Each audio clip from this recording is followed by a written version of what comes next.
தோழர்களே, தமிழ்நாடு கலை இலக்கிய பெருமன்றம் நடத்துகிற நாளும் ஒரு கதை என்கிற இலக்கிய நிகழ்வில், குறிப்பாக 10ஆம் நாள் நிகழ்வில் உங்களை எல்லாம் சந்தித்து கதை சொல்லிகளின் வாயிலாக பயணிப்பதில் கலை இலக்கிய பெருமன்றம் மகிழ்ச்சி அடைகிறது. தோழர்களே, நம்முடைய தமிழ்நாடு கலை இலக்கிய பெருமன்றம் இலக்கியத்தினுடைய பரிணாம வளர்ச்சியில் தன்னை இணைத்துக் கொண்டு பயணிப்பதை மன நிறைவாகவே கருதுகிறது. அதனுடைய தொடர் ஓட்டமாக நூற்றாண்டு கண்ட ஆளுமைகளுடைய படைப்புகளை ஒவ்வொரு நாளும், குறிப்பாக அவர்களுடைய படைப்பான சிறுகதையை மட்டும் எடுத்துக்கொண்டு நாம் பயணிப்பது என்கிற அடிப்படையில் முதலில் கு. அழகிரிசாமி, அடுத்ததாக தமிழொலி, அடுத்ததாக கரிசல் இலக்கியத்தினுடைய மகத்துவம், கரிசல் இலக்கியத்தினுடைய எழுத்தாளர், இலக்கியத்தினுடைய தந்தை என்று போற்றப்படுகிற கீரா அவருடைய சிறுகதைகளை நாம் கதை சொல்லல் வாயிலாக பயணித்துக் கொண்டிருக்கிறோம். தோழமைகளே, கீரா என்கிற ஆளுமையை சொல்ல வேண்டும் என்றால், நான் அடிக்கடி சொல்லுவது போல 98 வயதான போதும் கூட எழுதி தீராத கைகளுக்கு சொந்தக்கார். பல தலைமுறைகளை கடந்து புதிய புதிய கதைகளோடு, எழுத்து வீச்சுக்களோடு குறையாத கரிசல் காட்டி கதை சொல்லுவார். குறிப்பாக அவருடைய படைப்பாக கரிசல் காட்டும் மனிதர்களுடைய அவருடைய வாழ்வியலை படைப்புலகில் உலவ விட்ட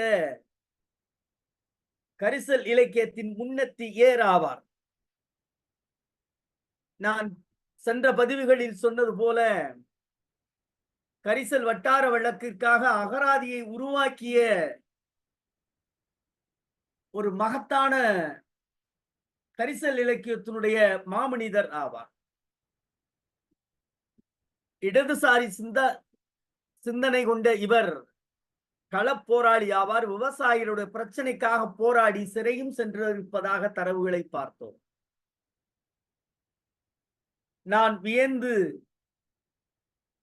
நாமெல்லாம் வியந்து போற்றத்தக்க விஷயம் என்னவென்று கேட்டால், 7ஆம் வகுப்பு வரை மட்டுமே பயின்றிருந்தாலும் பல்கலைக்கழகத்தில் சிறப்பு பேராசிரியராக உயர்ந்தவர். அதுவும் மத்திய பல்கலைக்கழகத்திலே, பாண்டிச்சேரியில் இருக்கக்கூடிய மத்திய பல்கலைக்கழகத்திலே பேராசிரியராக உயர்ந்தவர் ஆவார். நாட்டுப்புற கதைகளை தேடி தேடி தொகுத்தவர். ஐயாவை பற்றி சொல்ல வேண்டுமென்றால் தொடர் மலை போல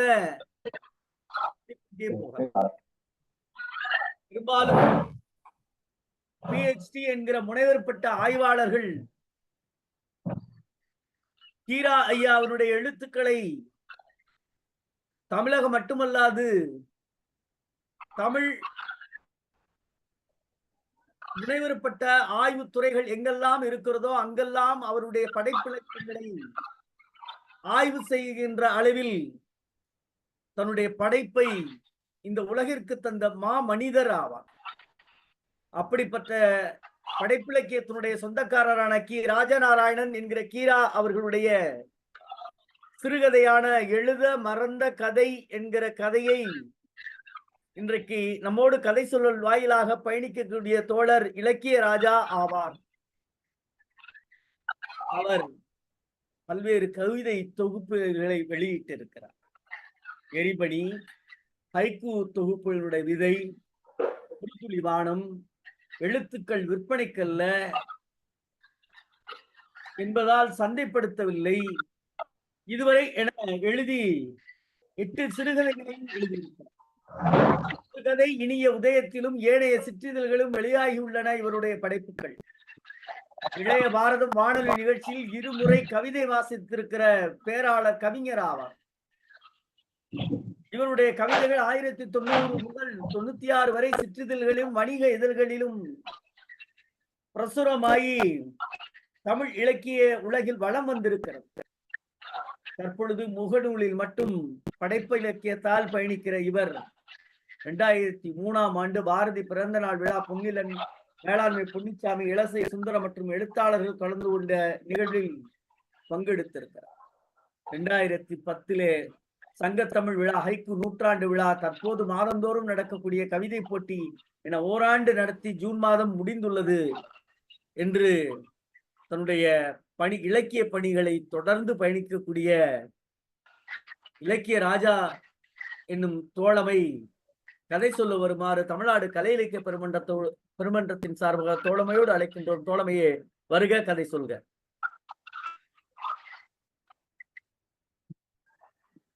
அனைவருக்கும் வணக்கம். கேக்குது தோழர்? அனைவருக்கும் வணக்கம்.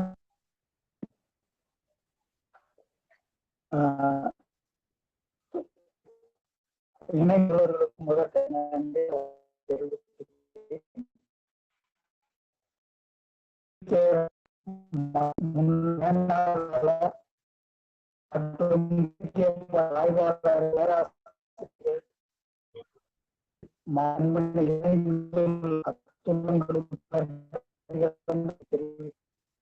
குரல் தெளிவா இல்லையா தோழர்? பேசுறது கேட்கல. ஒருவேளை எனக்கு கேட்கலையா என்னன்னு தெரியல. ஏன்னா எங்க பகுதியில மழை பெய்யுது. தோழர் கேக்குதா? டிஎஸ்என் தோழர் இல்ல கேக்கல தோழர் கேட்கல. நீங்க பேசுறது என்னன்னே கேட்கல. என்ன சொல்றீங்கன்னு கேட்கல தோழர். இலக்கியராஜா தோழர், நீங்க சொல்றது என்னன்னே கேட்கல. இலக்கியராஜா சொல்வதை கேட்கவில்லையே. ஐயா வணக்கம். கவிஞரே வணக்கம். வணக்கம் ஐயா. வணக்கம் வணக்கம் வணக்கம் வணக்கம் ஐயா. இப்ப கேக்குதா தோழர்? கேட்குது, பேசுங்க. இப்ப கேக்குதா? கேட்குது தோழர், பேசுங்க தோழர். வாய்ஸ் கேக்குதா? நன்றாக கேட்கிறது, பேசவும். ரவீந்திர பாரதி வந்தோடனே கேக்குதா? கேட்குது, பேசுங்க. வந்துட்டேன். ரவீந்திர பாரதி வந்து விட்டு. டிஎஸ்என் வணக்கம். வணக்கம் வணக்கம் தலைவர் வணக்கம். இலக்கியராஜா தோழர் பேசுங்க, கேக்குது. சரிங்க தோழர், சரிங்க தோழர். நல்லா இருக்கு. கீரா என்று அறியப்படும் கி ராஜநாயகன் அவர்களை 3 முறை சந்தித்த உரையாடிய அனுபவங்கள் உண்டு. முதல் முறையாக வாரம்பரசு ஆசிரியர் ராஜா சுவர்ணசேகர், சவுந்தர சுகன் ஆசிரியர் சுகன், அது குன்றம் ராமநாத்தம், சேலம் பாலன் உள்ளிட்ட அவர்கள் சிற்றிதழ்கள் அமைப்பு மாநாடு தஞ்சையில் நடைபெற்றது. அங்கு கலந்து கொண்டோம். 2வது மாநாடு, சிற்றிதழ்கள் மாநாடு சிவகாசியில் நடைபெற்றது. அப்பொழுது டி ராஜநாராயணன், வள்ளிக்கண்ணன் மற்றும் தனுஷ்கோடி ராமசாமி, கவிஞர் சே ஞானன் உள்ளிட்டோர் கலந்து கொண்டார்கள். அப்பொழுது அவரை நேரில் சந்திக்கும் வாய்ப்பு முதலாக அமைய பெற்றேன். காதில் கடுக்கனும் ஒடிசலான தேகமும் சற்று உயர்ந்த வளர்த்தியும் கொண்ட, தோளிலே ஒரு பச்சை துண்டை போட்டிருந்த அந்த தேகத்திற்குள் எத்தனை கதைகள் அடங்கி இருக்கின்றன என்று அப்பொழுது தெரியாது. ஏனெனில் அன்று நான் ஒரு சிறுவனாக இருந்த பொழுது அவரை சந்திக்கும் முதல் வாய்ப்பை பெற்றேன். அதன் பின்னர் கோயமுத்தூர் லில்லி தேவசிகாமணி பரிசு திட்டத்தில் ஒரு நாள் முழுக்க, இரவு முழுக்க அவரோடு உரையாடும் வாய்ப்பு கிடைத்தது. அதன் பின்னர் 22 ஆண்டுகள் கழித்து புதுச்சேரியில் 22வது மாநாடு, சிற்றிதழ் மாநாடு நடைபெற்றது. அதற்கு தலைமை தாங்க ஐயா கீரா ஜனநாயகன் அவர்கள் வந்திருந்தார்கள். அப்பொழுது சிறிது நேரம் உரையாட வாய்ப்பு கிடைத்தது என்பதை நான் பதிவு செய்ய விரும்புகிறேன். இந்த கதையை பொறுத்தவரை ஒரு சிறு நிகழ்ச்சியை குறிப்பிட்டு விட்டு ஆரம்பிக்கலாம் என்று நினைக்கிறேன். 1984 கி ராஜநாராயணன் அவர்கள் கேரள பல்கலைக்கழகத்தில் தமிழ் நாடோடி கதைகள் பற்றி பேச அழைக்கப்பட்டிருந்தார். அப்பொழுது MA படிக்கும் மாணவர்களும் பேராசிரியர்களும் ஆய்வு மாணவர்களும் கூடியிருந்தார்கள். அந்த அவையில் அவர் பேசி முடித்துவிட்டு ஏதாவது கேள்வி இருக்கிறதா என்று கேட்டார். அப்பொழுது ஒரு மாணவி எழுந்து, நாடோடி கதைகள் இனிமேலும் தோன்றுமா என்று கேள்வி கேட்டார். அப்பொழுதுதான் கி. ராஜநாராயணன் சொன்னார், உங்களுக்கு எதற்கு இந்த ஐயம்? இந்த ஐயம் நாடோடி கதைகள் என்றென்றும் தோன்றிக் கொண்டேதான் இருக்கும் என்று சொன்னார். அப்பொழுதுதான் சொன்னார், பல்தேவ் சிங் நிதியமைச்சராக இருக்கிறார், அவருடைய பற்றி இன்று வழங்கப்படும் கதைகள் நாடோடி கதைகள் அல்லாமல் வேறு எவை என்று கேட்டார். இன்றும் நாடோடி கதைகள் உருவாகி கொண்டுதான் இருக்கின்றன என்பதை தெள்ள தெளிவாக உணர்த்திய பெருமை அவரை சாரும். ஏனெனில் சர்தார்ஜி கதைகள் இன்னும் புனை கதைகள் எத்தனையோ நாள்தோறும் தோன்றிக் கொண்டுதான் இருக்கின்றன. அவைகள் எல்லாம் நமக்கு வாழ்வியலையும் வாழ்வில் பட்ட அனுபவங்களையும் சொல்லிக் கொண்டுதான் இருக்கின்றன. அப்படிப்பட்ட ஒரு கதையாகத்தான் எழுத மறந்த கதை என்ற கதையை நான் சொல்ல விளைகிறேன். அவர் 1959ஆம் ஆண்டு சரஸ்வதி இதழில் வெளியான கதை. இந்த கதையை சொல்லுவதில் நான் மிகவும் பெருமைப்படுகிறேன். முன்னொரு காலத்தில் ஒரு ராஜாவும் வாழ்ந்து வந்தார், வாழ்ந்து வந்தார். ஒரு தேசத்தில் வாழ்ந்து வந்தார்கள். அந்த காலத்தில் ராஜாவும் குடியானவும் ஒரு கட்டத்தில் சிரித்துக் கொண்டார்கள். அப்பொழுது குடியானவனும் ராஜாவும் பேசிக் கொண்டிருந்தார்கள். அவர்கள் பேசிக் கொண்டிருக்கும் போது குடியானவன் சொன்னான், இந்த குடியானவனுடைய வாழ்க்கை மிகவும் கஷ்டமான வாழ்க்கை, மற்ற எல்லாவற்றையும் விட. அந்த ராஜா சொன்னார், ஒரு ராஜ்யத்தை பரிபாலனம் செய்வதுதான் மிக கடினமான வேலை.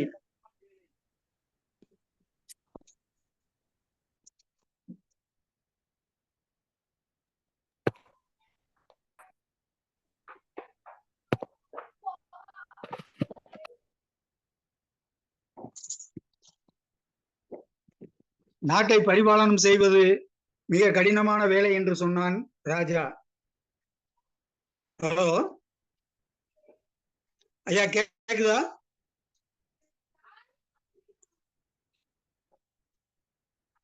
ஐயா கேக்குது, நீங்க சொல்லுங்க. கேக்குதுங்க. கேக்குதா தோழர்? ஐயா கேக்குது தோழர், சொல்லுங்க.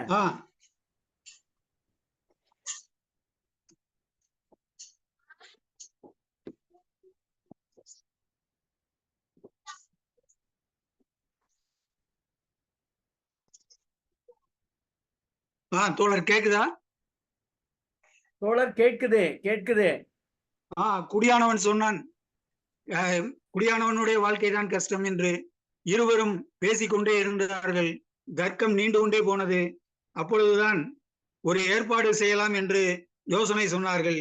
இருவரும் அந்த யோசனைக்கு ஒத்துக்கொண்டு என்ன யோசனை என்று சொன்னார்கள். அப்பொழுது குடியானவன் ராஜா சொன்னார், நீ ஒரு நாள் ராஜாவாக இருந்து பார், நான் ஒரு நாள் குடியானவனாக இருந்து பார்க்கிறேன் என்று சொன்னார். அப்ப அந்த ஏற்பாட்டுக்கு குடியானவனும் ராஜாவும் சம்மதித்தார்கள். அதன்படி குடியானவன் அரச அரண்மனைக்கு சென்றான். ராஜா குடியானவனின் வீட்டுக்கு சென்றார். அப்பொழுது இருவருக்கும் செய்த ஏற்பாடின்படி அவர்கள் சென்றார்கள். குடியானவன் அன்று அரண்மனையில் நன்றாக தூங்கினான். ஹம்சதூலிகா என்ற மஞ்சனத்தில் அவன் அயர்ந்து தூங்கியதால் காலை பொழுது விடிந்ததே தெரியவில்லை. இசையரசி பட்டத்து ராணி அவர்கள் ராஜாவை எழுப்புவதற்கு இசை மீட்டி பாட்டு பாடி வந்து துயில் எழுப்பினார்கள். துயில் எழுப்பியதும் அவருக்கு அறுசுவை உணவும் மற்ற பலகாரங்களும் காலையில் பரிமாறப்பட்டது. அவர் குளிக்கும் பொழுது பன்னீரும் வாசனை திரவியங்கள் நிறைந்ததிலும் குளித்தார். ஆஹா, சொர்க்கம் என்றால் இதுதான் என்று சொல்லிக் கொண்டிருந்தார். அப்பொழுது ஒரு மந்திரி ஓடி வந்து, மன்னவருக்கு வாழ்க்கம், வாழ்க மன்னவா, மன்னவா வாழ்க என்று சொன்னார். என்ன செய்தி மந்திரியாரே என்று கேட்டார். அப்பொழுதுதான் சொன்னார், நம் நாட்டின் மீது படையெடுத்து வர பக்கத்து நாட்டு அரசன் ஓலை அனுப்பியுள்ளான் என்று. அதை கேட்டதும், அதற்காக என்ன, உடனே போருக்கு தயாராக வேண்டும், நம் படைகளை எல்லாம் நீங்கள் தயார்படுத்துங்கள் என்று சொல்லிவிட்டார். அதன் பின்னர் தான் அவருக்கு யோசனை வந்தது என்ன செய்வது என்று. அதன் பின்னர் அவசர அவசரமாக அமைச்சரவையை கூட்டினார் யோசனை கேட்பதற்காக. இதே நேரம் நேற்று இரவு ராஜாவான குடியானவனின் பொழுது எப்படி கழிந்தது என்று சற்று பார்ப்போம். ராஜா குடியானவன் இரவு பூராம் வள்ளுசாக தூக்கமில்லாமல் தவித்தான். ஒரு பக்கம் குடியானவனின் தாய் ஏதேதோ இரவு முழுதும் புலம்பிக் கொண்டிருந்தார். அவருடைய குடியானவனினுடைய தந்தையோ இரவு முழுதும் லொக்கு லொக்கு என்று இரும்பிக் கொண்டிருந்தார். இதற்கிடையில் அவருக்கு எப்படி தூக்கம் வரும்? அதைத்தான் இரவு முழுவதும் தூக்கம் வரவில்லை. குடியானவனின் மகனும் மகளும் பசியால் இரவு முழுதும் துடித்து முனகி கொண்டிருந்தார்கள். இவன் ராஜாவான குடியானவன் தலைக்கு தன் கையை அண்ட கொடுத்து கட்டாந்தரையில் ஒரு கோடைப்பாயை விரித்து படுத்து கொண்டு வானத்தை அண்ணாந்து பார்த்தான். அப்பொழுது கூடை வழியாக தெரிந்த நட்சத்திரங்களை எண்ணிக்கொண்டிருந்தான். மறுநாள் காலை பொழுது விடிந்தது. ராஜா குடியானவன் ஏற்கலப்பையை மோலியை தூக்கி கொண்டு வயலுக்கு சென்று உழுவதற்காக சென்றான். அப்பொழுது உழுவதன் மூலமாக இதுவரை பழக்கமில்லாததால் கைகள் பூராமாக கொப்புளங்கள் வந்தது. அந்த கொப்புளத்தை பார்த்து கொண்டே அவன் உழுவதை நிறுத்திவிட்டு பாதியில் திரும்பி விட்டான். அப்பொழுது அவன் வரும் வழியில் கடன்காரர்கள் மறித்து கொண்டார்கள். இது என்ன கொடுமை, நீ கடனை கொடுத்தால் எப்பொழுது திருப்பி கொடுப்பாய் என்று கேட்டுக்கொண்டிருக்கும் பொழுதே இன்னொரு செய்தி வந்தது. உன்னுடைய மாடுகள் ராஜாவுக்கு வரி செலுத்தாததால் அவைகள் பறிமுதல் செய்யப்பட்டு அவை கொண்டு செல்லப்பட்டன என்று. இப்படியாக அவன் இரண்டு கையையும் தலையில் வைத்துக் கொண்டு இருக்கும் பொழுது இன்னொரு செய்தி வந்தது.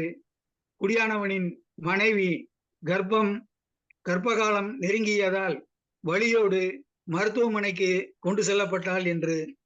உடனே ராஜா என்ன செய்வது என்று தெரியாமல் திகைத்து நின்றார். இதற்கிடையில் நாம் அரண்மனையில் நடக்கும் நிகழ்வை பார்ப்போம். அரண்மனையில் ராஜா அரசவையை கூட்டியதால் மந்திரிகள் அனைவரும் ஆளாளுக்கு ஒரு யோசனை சொல்ல ஆரம்பித்தார்கள். நிதியமைச்சர் சொன்னார், இப்பொழுது நிதிநிலை சரியில்லை, மக்கள் யாரும் வரி செலுத்த மாட்டேன் என்கிறார்கள் என்று சொன்னார். சட்ட அமைச்சர் சொன்னார், இன்று நாட்டின் நிலைமையில் கொலை, கொள்ளை, கற்பழிப்பு, விபச்சாரம் இவை அனைத்தும் பெருகிவிட்டன. எனவே நாம் என்ன செய்வது என்று தெரியாமல் இருக்கிறோம். உணவு அமைச்சர் சொன்னார், நாட்டில் பஞ்சம் தலைவிரித்து ஆடுகிறது, எனவே மக்கள் பசியாலும் பட்டினியாலும் செத்து மடிந்து கொண்டிருக்கிறார்கள் அப்படி என்று சொன்னார். உடனே ராஜா யோசனை செய்ய ஆரம்பித்தார். அப்பொழுது அவர் ஒரு கேள்வி கேட்டார். ஆம், பஞ்சத்திற்கு காரணம் என்ன? மழை பெய்யவில்லை என்று மந்திரிகள் பதிலளித்தார்கள். மழை பெய்யவில்லை, அதனால் தானே பஞ்சம். கடலில் மழை பெய்கிறது, அது எப்படி என்று கேட்டார். எங்களுக்கு தெரியவில்லை என்று ஒவ்வொரு மந்திரியும் சொன்னார்கள். அப்பொழுதுதான் ராஜா சொன்னார், கடலில் மழை பெய்கிறது, நாட்டில் மழை பெய்யவில்லை. ஏன்? பஞ்சத்தால் மரம் செடி கொடிகள் பசுமை இழந்து விட்டன, எங்கும் நீர்நிலைகள் எல்லாம் வற்றிவிட்டது. கடலில் நீர் இருப்பதால் மேகங்கள் கூடி கடலில் மழை பொழிந்து கொண்டிருக்கின்றன. பச்சை நீரையும் பார்த்தால் மேகங்கள் தாய் கண்ட சேய் போல் ஓடி வந்து விடும். எனவே இனிமேல் ஒரு சொல் பெய்யும் மழையில் ஒரு சொட்டு தண்ணீர் கூட கடலுக்கு செல்லாதவாறு நீங்கள் வேலை செய்யுங்கள் என்று சொன்னார். அதுபோல விவசாயத்திற்கு போக மீதி எதுவும் தண்ணீர் வீணாகாமல் கடலில் கலக்காமல் நீங்கள் அணைகளையும் ஏரிகளையும் குளங்களையும் தூர்வாரி நீங்கள் செழுமைப்படுத்துங்கள் என்று சொன்னார். அதன்படியே மக்களும் இந்த ஆணையை கேட்டு சேர்ந்து உழைத்தார்கள். நாடு வறுமையில் இருந்தும் பஞ்சத்தில் இருந்தும் மீண்டது. எங்கும் செழிப்புற்று இருந்தது. அப்பொழுது தான் அவன் எதிர் நாட்டு அரசனிடம் செய்து கொண்ட ஒப்பந்தத்தின்படி சற்று கால தாமதப்படுத்தினான். இப்பொழுது அதற்கு தேவையில்லாமல் போனது. ஏனெனில் அந்த நாட்டில் மக்கள் கிளர்ச்சி செய்ய ஆரம்பித்து விட்டார்கள். இந்த நாட்டில் செய்தது போலவே தங்கள் நாட்டிலும் செய்ய வேண்டும் என்று. எனவே ஒரு நாள் ஏற்பாட்டிற்கு பிறகு இன்றைய திரைப்படங்கள் நாம் பார்த்திருப்போம். இன்று செயல்முறையில் உள்ள முதல்வன் என்ற திரைப்படமும் இந்த கருத்தை ஒட்டி எடுக்கப்பட்டதே. பள்ளியில் ஒரு நாள் முதல்வர் என்று சொல்லி மாணவர்களை அதற்கு தகுந்தவாறு செயல்படுத்துவதும் திட்டங்களும் இன்றும் நிறைவேறிக் கொண்டிருக்கின்றன. இதை கேட்ட குடியானவனும் ராஜாவும் மறுநாள் சந்தித்துக் கொண்டார்கள். அப்பொழுது சில காலம் கழித்து சந்தித்துக் கொண்டார்கள். அப்பொழுது ராஜா சொன்னார், உன்னுடைய ஆட்சி தொடரட்டும், நான் துறவியாக போகிறேன் என்று சொல்லி அவர் காடு நோக்கி சென்று விட்டார் என்று கதையை முடித்திருப்பார் கி. ராஜநாராயணன் அவர்கள். இந்த கதை 1959ஆம் ஆண்டு வெளியானது. அப்பொழுது மக்களாட்சி மலர்ந்துவிட்ட இந்தியாவில் மலர்ந்துவிட்ட காலம். மக்களாட்சியின் பயன்களை மக்கள் ஒவ்வொருவரும் அனுபவிக்க ஆரம்பித்த காலகட்டங்கள்.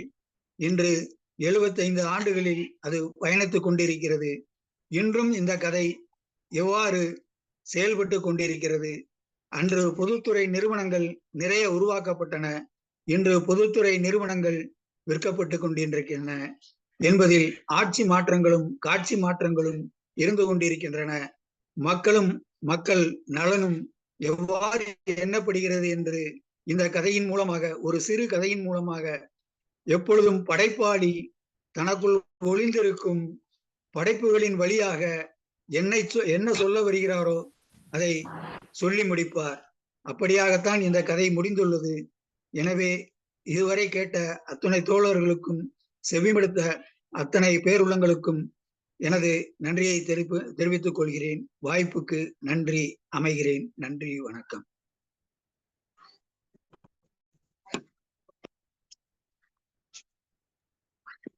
தோழமைக்கு மிக்க நன்றி. கதையை யதார்த்தமாக கதை கொஞ்சம் இன்னும் தெளிவா கேட்டிருந்தா நல்லா இருந்திருக்கும். நல்ல குரல் வளம், அதுவும் சொல்லவே வேண்டாம்.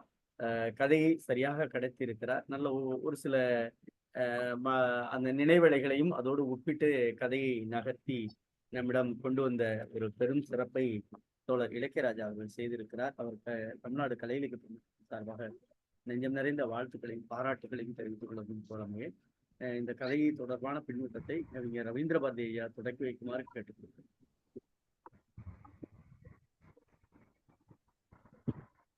அன்பான தோழர்களே, உங்கள் அனைவருக்கும் என்னுடைய வணக்கம். நம்மை பார்த்து கொண்டிருக்கிற சிவசுப்பிரமணிய ஐயா அவர்களுக்கும் வணக்கம். வணக்கம். தோழர்களே, மிக அருமையாக கதையை சொல்லி இருக்கிறார். இவரே ஒரு குடியாளர் ராஜா போலதான் தெரிகிறார். இலக்கிய ராஜா இல்ல, இன்றைக்கு அவர் குடியாளர் ராஜா. குடியாளர் ராஜா வர இலக்கிய ராஜா வாழ்க. ரொம்ப அருமையா கதை சொல்லிக்கிறாரு. இந்த கதையில ஒரு சாதாரண கதை. ஒரு ராஜா குடியானவனாகவும் குடியானவன் ராஜாவாகவும் வந்தால் எப்படி இருக்கணும் ஒரு கற்பனை பண்ணி பார்த்திருக்கிறார் கீரா அவர்கள். அதுல என்ன ஒரு சிறப்புன்னா, இந்த குடியானவன் நாளெல்லாம் கஷ்டப்படுறவன், அவன் கஷ்டத்தை தவிர வேற அனுபவிக்காதவன். ரெண்டாவது, மழை துளி எல்லாம் இல்லாம பஞ்சத்திலையும் பரிதவித்துக் கொண்டிருப்பவன். அவன் வீட்டுல பாருங்க, கடங்காரவன் தொல்லை பண்றான், அரசாங்கம் பறிமுதல் பண்ணது வரி கட்டாதனால மழை தண்ணி இல்லை, இதெல்லாம் அனுபவிச்சவன். ஆனா ராஜா சுகமாக வாழ்ந்து அம்சதூளிகா மஞ்சத்திலே தூங்கி சுகம் பெற்று பன்னீரால் குளித்து பலவித பலகாரங்களை ருசியோடு சாப்பிட்டு சேனைகளோடு பலவித பரிவாரங்களோடு அந்தப்புறத்திலே பெண்களுடைய பணிகளோடு வாழ்ந்தவன். அவன் போய் ஓலப்பாயிலையும் கையை முடக்கி வச்சு தூங்க முடியுமா? அந்த குடிசை ஓட்டையில தெரியக்கூடிய நட்சத்திரங்கள் எல்லாம் எண்ணிக்கொண்டிருந்தான். ஆனா அப்பயும் பொழுது விடிஞ்ச உடனே இந்த உழவன் படக்கூடிய பாட்டை அவன் நேரடியாக அனுபவித்தான். ஆனா என்ன கதைன்னா, இவனால ஒரு நாள் கூட 1 மணி நேரம் கூட அவனால சமாளிக்க முடியல அரசனால. ஆனா வாழ்நாள் பூராவும் கஷ்டப்பட்டானே அந்த உழவன், அவனுக்கு இந்த வாய்ப்பு கிடைச்ச உடனே அவன் நெருக்கடி நேரத்துல எப்படி சமாளிக்கிறான் பாருங்க. அவன்தான் ஆள தகுதியானவன். யார்? உழைக்கும் மக்கள், விவசாயி, தொழிலாளி தான் ஆள பிறந்தவர்கள் என்பதை 1917 நமக்கு நிரூபித்து காட்டியது சோவியத் புரட்சி. அதுபோல இங்க ஒரு விவசாய நாடான, வேளாண்மை தொழிலை மட்டும் அடிப்படையாக கொண்ட நாடான இந்த இந்தியாவிலே, தமிழ்நாட்டிலே ஆளக்கூடியவன் விவசாயிதான். விவசாயிதான் என்பதை அழகாக இந்த கதையின் மூலம் அவர் இப்ப சொல்றான் பாருங்க. டேய், நீர்நிலைகளை எல்லாம் பெருக்கு, ஒரு துளி தண்ணி கூட கடலுக்கு அனுப்பாத, எல்லா தண்ணியும் நம்முடைய பூமிக்குள்ளேயே இருக்கிற மாதிரி பண்ணு. அப்பதான் பயிர் பச்சை செழிக்கும், மரம் செடி கொடியெல்லாம் தழைத்து வளரும், மேகங்கள் கூடும், மழை பெய்யும் என்று நாட்டினுடைய யதார்த்த நிலைமையை உணர்ந்து அதற்கு தகுந்த மாதிரி திடீர்னு சண்டை போட நினைச்சான். ஆனா அவன் புத்திசாலித்தனமா சண்டையை தவிர்த்து சமாதானத்துக்கு வந்து இவன் பண்ணதுனால பக்கத்து நாட்டிலையும் புரட்சி வந்தது. இப்படி பிரெஞ்சில புரட்சி ஏற்பட்டு அது பக்கத்து நாடுகளுக்கெல்லாம் இவருடைய காலத்திலே, நம்ம கார்ல் மார்க்ஸ் வாழ்ந்த காலத்திலேயே ஜெர்மனி அவர் குடியிருந்த அந்த ரைன்லாந்து பிரதேசத்துல பிரெஞ்சு புரட்சியினுடைய புரட்சிகர கருத்துக்கள் எல்லாம் அது கூட நுழைஞ்சின்னு சொல்லி பதிவு பண்றாங்க. ஆக ஒரு நாட்டில் நிகழக்கூடிய ஒரு புரட்சி அடுத்த நாட்டுக்கும் பரவும் என்பதை ஒரு எளிய கதையின் மூலமாக அற்புதமாக விளக்கியிருக்கிறார். எந்த பிரச்சாரமும் இல்லாம, எதுவும் இல்லாம, கதைத்தன்மையோடு ஒரு ராஜா ராணி கதையே ஒரு விவசாயம் ராஜாவும் சந்திக்கிற மாதிரி ஒரு கதையை அமைச்சு அற்புதமா சொல்லியிருக்கிறார் கீரா அவர்கள். அது கிராமிய மொழியில ரொம்ப அழகா நாட்டுப்புற முறையில சொல்லியிருக்கிறாரு. நம்ம இலக்கிய ராஜாவாகிய குடியாளர் ராஜாவுக்கு வாழ்த்துக்கள். நன்றி, வணக்கம்.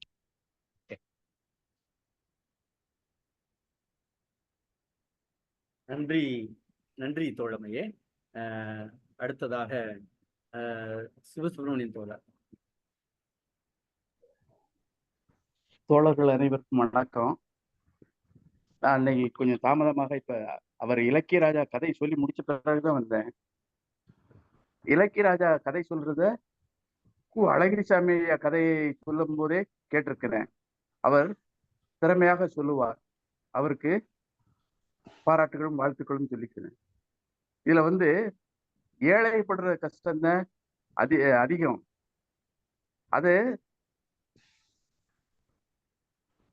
அது எல்லாருக்கும் தெரிஞ்சதுதான். ஒரு நாட்டில் விவசாயி புரட்சி செய்ய வேண்டும் என்றால் அதிக எண்ணிக்கையில் இருக்க வேண்டும். இப்ப இந்தியாவில் விவசாயிகள் அதிக எண்ணிக்கையில் இருக்காங்க அப்படின்னா தொழிலாளர்கள் அவர்களுக்கு பக்கபலமாக நிற்க வேண்டும். விவசாயிகள் தலைமையில் புரட்சி நடக்கும். விவசாயிகள் ஆட்சியை கைப்பற்றுவார்கள். இதுல ராஜா தவம் செய்ய போய்விட்டார் அப்படிங்கிறது கௌதம புத்தர் நினைவுக்கு வருகிறார். கௌதம புத்தர் ஆட்சியை தொடர்ந்து மதவாதியாக ஆனதை நினைவுபடுத்துகிறார். இதுல ஒண்ணு, அந்த காலத்திலேயே அவ்வை பிராட்டியே ஒரு தனிப்பாடல் பாடியிருக்கிறார். அந்த பாடலை சொன்னா நேரம் ஆகும். அதனுடைய பொருளை சொல்றேன் பாருங்க. ரொம்ப புரட்சிகரமானது. பூணூல் அணிந்த அந்தணர் என்றால் நீதி தவறும். அந்தணரின் உறவினரான சத்திரியர் என்றால் சண்டை வரும். வைசியன் என்றால், அதாவது வணிகர் என்றால் மக்களுக்கு துன்பம் வரும். எனவே 4ஆம் வருடத்தில் வருபவனாகிய வேளாளனே, அதாவது விவசாயியே நல்ல மந்திரியும் வழித்துணையும் ஆவான். அவன் ஆளும் ஆட்சியே நல்ல அரசாகும் என்று அரசாக திகழும் என்று அந்த காலத்திலேயே அவ்வை பிராட்டி பாடியிருக்கிறார். இதுல என்னன்னா, வருணத்தால் மேற்தட்டில் உள்ள அரசர், அந்தணர், வணிகர் ஆகியோரை கீழ்த்தட்டில் இறக்கி வைத்துவிட்டு கீழ்த்தட்டில் உள்ள வேளாளரை, அதாவது விவசாயியை மேல்தட்டில் கொண்டு வந்து நிலைநிறுத்தியமை புதுமையிலும் புதுமை, புரட்சியிலும் புரட்சி என்று ஔவையார் சொன்ன அந்த பொருளோடு என்னுடைய உரையை நிறைவுபடுத்திக் கொள்கிறேன். வாய்ப்புக்கு நன்றி.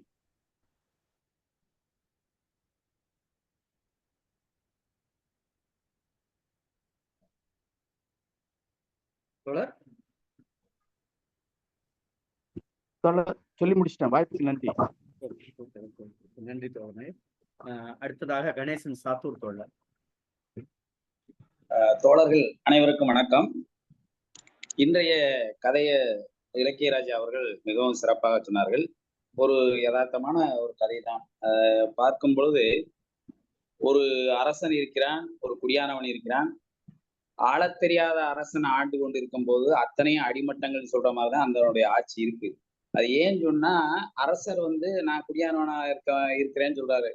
அவன் என்ன சொல்றான், நான் அரசனா இருக்கேன். ஒரு நாள் இப்படி பேசிக்கிட்டு சொல்றாங்க. காரணம் என்னன்னா, இவனுடைய உழைப்புல அந்த உழைக்க அந்த சுரண்டுகள் இருக்க போய் தான் அந்த அரசன் இருக்கிறவன் அவன் சொகுசா இருந்துக்கிறான்.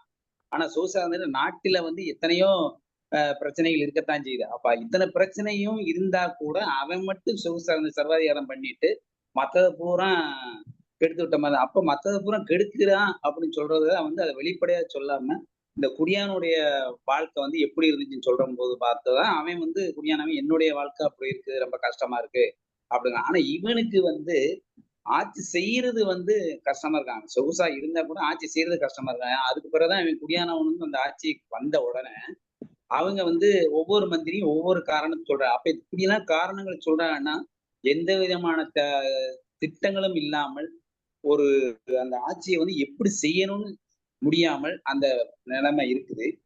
அப்ப அதாவது ஒரு அரசன் நினைத்து குடியானவனாக மாறினால் எவ்வளவு கஷ்டப்படுறான்.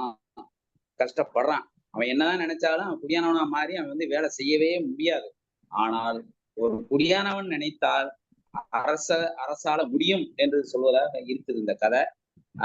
மொத்தத்துல அப்ப இவன் இப்படி குடியானவன் அந்த அரசவையில இருந்துகிட்டு அதெல்லாம் திங்க் பண்றான்.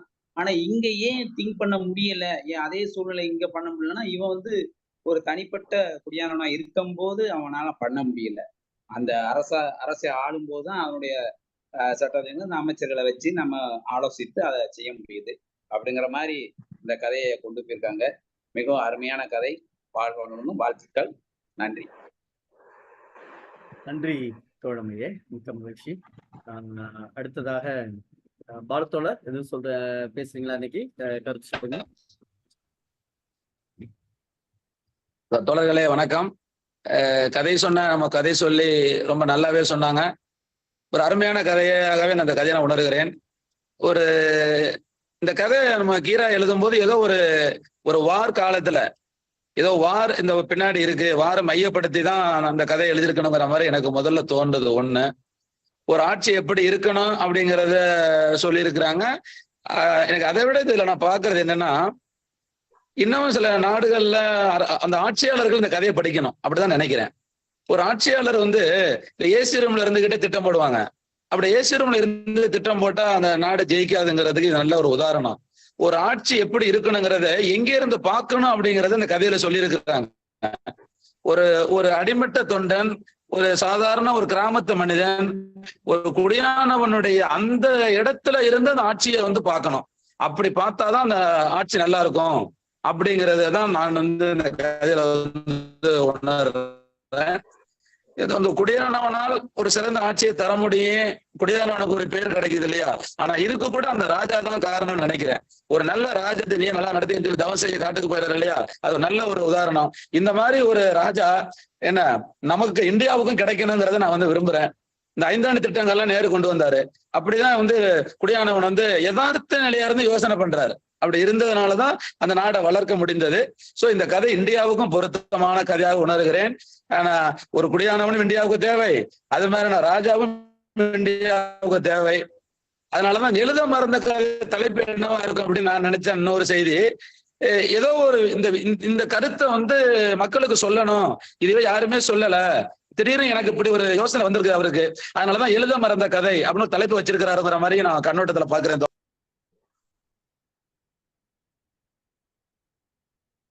நன்றி தோழமையே. அடுத்ததாக நம்முடைய நாராயணசாமி. அனைவருக்கும் மாலை வணக்கம். இந்த கதையை கேட்கும் பொழுது நம்ம கடந்த 40 ஆண்டுகளாக மத்திய மற்றும் மாநில அரசுகள் செய்து வருகின்ற ஒரு திட்டம் எனக்கு நினைவுக்கு வந்துகிறது. அந்த திட்டத்தை பற்றி உங்களுக்கு அனைவரும் தெரிந்திருக்கக்கூடிய வாய்ப்பு இருக்கிறது. ஒருங்கிணைந்த நீர்பிடிப்பு மேலாண்மை திட்டம் அல்லது நீர்பிடிப்பு மேம்பாட்டு திட்டம் என்பது இந்த திட்டத்தினுடைய முக்கியமான நோக்கம் என்னவென்று கேட்டால், நிலத்தில் பெய்யக்கூடிய மழை ஒரு சொட்டு கூட வீணாகாமல் அனைத்தையும் சேமித்து வைக்க வேண்டும் என்பதாகும். அதுல ஆங்கிலத்துல ஜீரோ ட்ரெயின் அப்படிம்பாங்க. தண்ணி வந்து கடலுக்கு போகவே கூடாது, நிலத்திலேயே நிக்கணும் அப்படிங்கிற ஒரு கான்செப்ட் அந்த இடத்துல வலியுறுத்தி சொல்லியிருப்பாங்க. அதற்கு முக்கியமான ஒரு காரணம் என்னன்னு கேட்டீங்கன்னா, மண் அரிமானம் இருக்கக்கூடாது. அதே நேரத்துல இந்த நீரானது நிலைத்து நிற்கும் பொழுது மரம் செடி கொடிகள்லாம் தழைத்து இருக்கக்கூடிய சூழ்நிலை உருவாகிறது. அவ்வாறு உருவாகும் பொழுது மழை நன்றாக பெய்யக்கூடிய வாய்ப்பு இருக்கிறது என்பதை அடிப்படையில் இந்த திட்டமானது செயல்படுத்தப்பட்டு வருகிறது. நாம கூட பார்த்திருக்கலாம், எல்லா ஓடைகளிலும் சிறு சிறு தடுப்பணைகள் கட்டப்பட்டிருக்கும். நீங்க பார்த்திருக்கீங்கன்னா எந்த ஊர்ல பார்த்தாலும், கன்னியாகுமரியில இருந்து ஆரம்பிச்சு சென்னை வரையில் எந்த ஊர்ல பார்த்தாலும் இந்த மாதிரி தடுப்பணைகள் கட்டப்பட்டிருக்கும். இந்த மாதிரி ஒரு திட்டத்திற்கு இவர் நம்ம ராஜநாராயணன் அவர்கள் ஒரு கான்செப்ட் நோட்டு கொடுத்த மாதிரி நான் பாக்குறேன். கான்செப்ட் நோட் எப்படின்னு சொன்னா அவரே சொல்லியிருக்கிறாரு.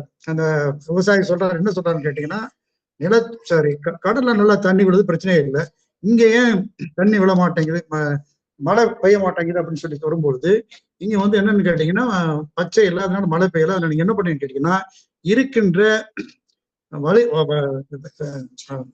ஒளிகின்ற மழை நீரை முழுமையாக சேமித்து வைக்க வேண்டும் ஒண்ணு. 2வது, எங்கு பார்த்தாலும் மரங்களை நட வேண்டும் என்று அவர் குறிப்பிட்டு காட்டுகிறார். அது மட்டும் இல்லாம இந்த மாதிரி சொல்லிட்டு ஒரு கதையை சொல்லிட்டு வரும்பொழுது அவர் ஒண்ணு சொல்றாரு. இந்த கடைசியில இறுதியில் சொல்லி வரும்பொழுது, ஜனங்கள் தாமாக முன் வந்து உற்சாகமாக இந்த காரியத்திற்கு ஒத்துழைத்தார்கள் அப்படிங்கிறாங்க. இப்ப இந்த மாதிரி திட்டங்கள்ல பூரா மக்கள் பங்கேற்பு அதிகமாக வலியுறுத்தப்படுகிறது.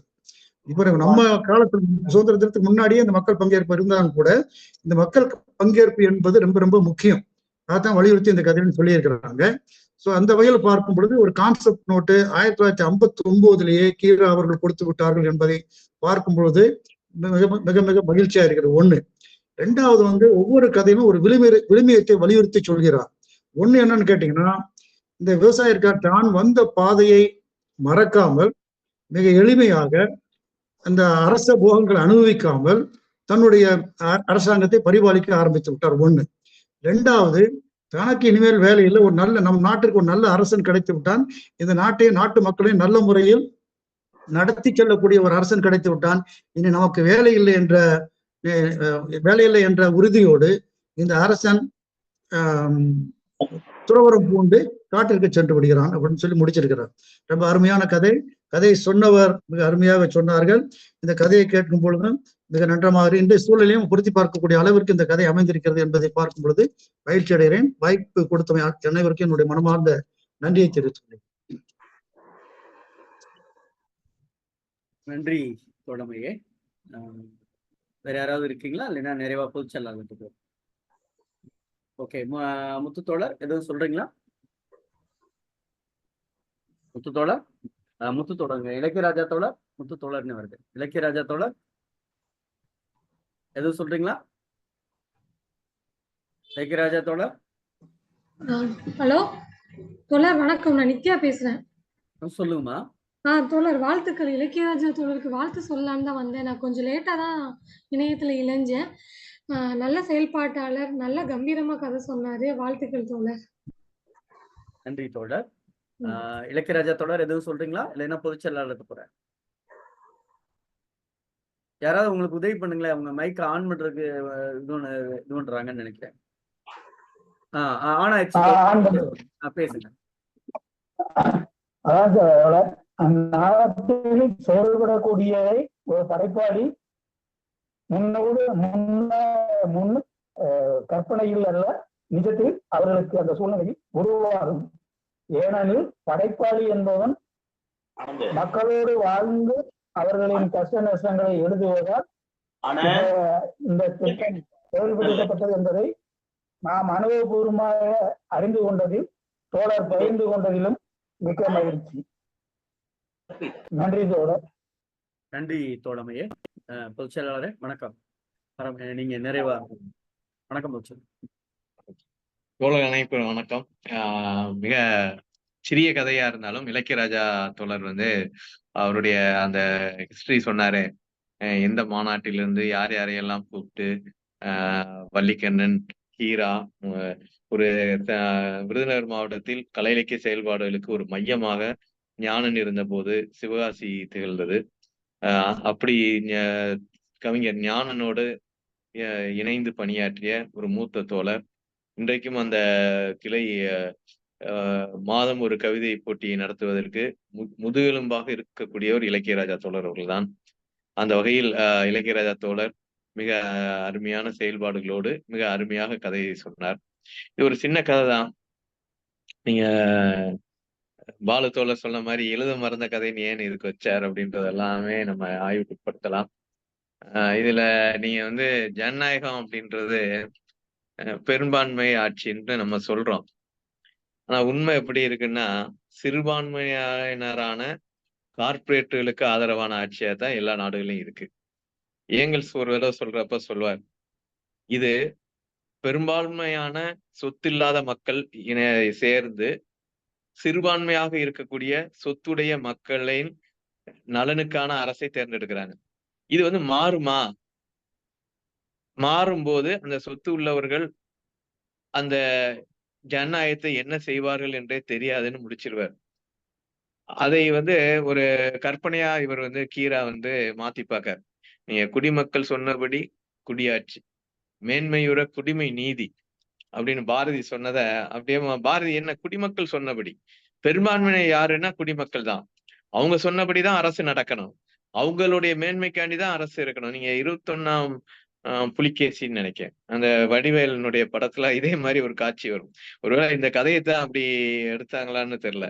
ஒரு குடியானவன் ராஜாவாகவும் ஒரு ராஜா குடியானவனாகவும் மாறுகிறது. குடியானவ ராஜா அவதான் அவருடைய அதுதான் கீராவனுடைய விருப்பம். ஒரு அறிவுன்றது எப்படின்னா, பிரச்சனைகளை தீர்க்கிறது தான் அறிவு. தனக்கு முன்னால் வரக்கூடிய பிரச்சனைகளை தீர்க்கக்கூடியதுதான் அறிவு. அது எப்படி கிடைக்கும் அப்படின்னா, பல்வேறு வாழ்வியல் அனுபவங்கள்ல இருந்து வாழ்வியல் நடைமுறை சிக்கல்களை தீர்க்கும் போது அறிவு பயன்பட்டு செழுமை அடைந்து வரும். அப்படிதான் குடியானவன் வந்து நிறைய பிரச்சனைகளை சந்திக்கிறான். அவன் வந்து இந்த எல்லா பிரச்சனையும் சொல்லியிருப்பாரு. ராஜாக்கள் வந்து வரி கொடுக்கல மாட்டை தூக்கிட்டு போறது, இங்கிட்டு உழவு கடும் வெயில்ல வந்து வேலை பார்க்கறது, இப்படிப்பட்ட அன்றாட பிரச்சனைகளை சந்திக்கக்கூடியவர்கள் அவர்கள் முன்னால் பிரச்சனைகள் வரும்போது மிக எளிமையாக தீர்த்து விடுவார்கள் என்று. பஞ்சம் இருக்கு, சட்ட அமைச்சர் சொல்றாரு, எல்லா நாட்டுல எவனுமே சட்டத்தை இது பண்ணல, ஆனாலும் அவன் வந்து ரொம்ப கூலா இருக்கான். அதெல்லாம் சொல்லிட்டு தண்ணி பத்தி கடல்ல ஏன் மழை பெய்யுது, அது வந்து விஞ்ஞான ரீதியா சரியான்றது தெரியல. அது வந்து விஞ்ஞான ரீதியா நதிகள் எல்லாம் கடலுக்கு போகாமல் நம்ம அடைத்து வைத்தால் அந்த கடலினுடைய சுற்றுச்சூழல் பாதிக்கும், அதெல்லாம் இருக்கு. ஆனாலும் ஒரு தீர்வை, ஒரு மக்களுக்கான தீர்வை, மக்கள் விரும்பும் வரக்கூடிய தீர்வை, அதுவும் ஒரு நல்ல விஷயம் பரவுதுன்றதையும் சுட்டி காட்டுறார். அது வந்து சோசியலிச முகாம்கள் ஏற்பட்ட போது பக்கத்து நாடுகள் எல்லாம் சோசியலிச முகாம்கள் வந்த ஒரு அனுபவத்தை வைத்து எழுதினாரான்றது தெரியல. அப்படி எழுதிட்டு கடைசியா என்ன முடிக்கிறாருன்னா, ஒரு ராஜாவா இருந்துட்டு அவன் வந்து திருப்பி குடியானவனாக மாறி நீதி பரிபாலனை மிகச்சிறப்பாக செய்தான் அப்படின்னு முடிச்சிடறாரு. அந்த நீதி பரிபாலனை செய்வதற்கு அரண்மனையோ அந்த சொகுசான மாளிகையோ தேவையில்லை, சாதாரண நிலையில் இருந்து கூட அந்த நீதி பரிபாலனையை ஒரு நாட்டை ஆள முடியும் என்பதாக முடித்து விடுகிறார். இவருடைய அந்த பெரும்பான்மையான மக்கள், சொத்தில்லாத பெரும்பான்மையான உழைக்கும் மக்கள், அவர்கள் ஆட்சி பீடத்தில் அமர வேண்டும் என்றதான் ஒரு உட்பொருளாக, பெரும்பான்மையினருக்கான ஆட்சியாக ஜனநாயகம் மாற்றப்பட வேண்டும் அப்படின்ற ஒரு உட்பொருளாகத்தான் இது இருப்பதாக நான் கருதுகிறேன். மிக அருமையான கதை. சின்ன கதையாக இருந்தாலும் சிறார்களுக்குரிய கதையாக போல் தெரிந்தாலும் இதற்குள் ஒரு அரசியல் உள்ளே இருக்கிறது. நன்றி. நன்றி பொதுச்செயலாளர் அவர்களே. மிக்க மகிழ்ச்சி. பதிவு பின்னூட்டம் பார்க்கலாம்.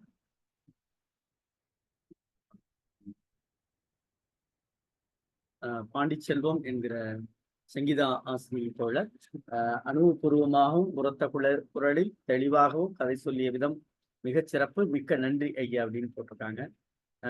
நித்யா தோழர் சூப்பர்னு போட்டிருக்காங்க. ராஜாமணி தோழர் அருமை.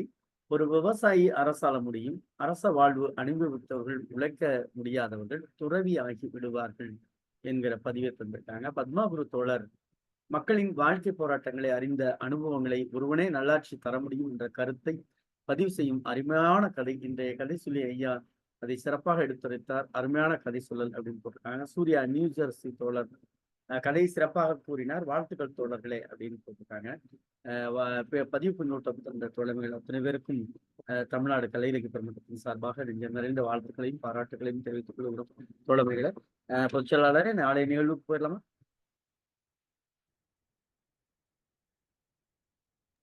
நாளைய கதை மனிதம், கதை சொல்லி திருமதி சங்கீதா. நன்றி பொதுச்செயலாளர் அவர்களே. தோழமைகளே, ஒவ்வொரு நாளும் கீரா அவர்களுடைய படைப்புகளை பேசினாலும் வாழ்வியல் படைப்புகளை நாம் ஒவ்வொரு நாளும் பேசிக்கொண்டே வருகிறோம் தோழமைகளை. குறிப்பாக இன்றைய தினம் எழுத மறந்த கதை என்கிற கதையும் கூட அப்படித்தான்.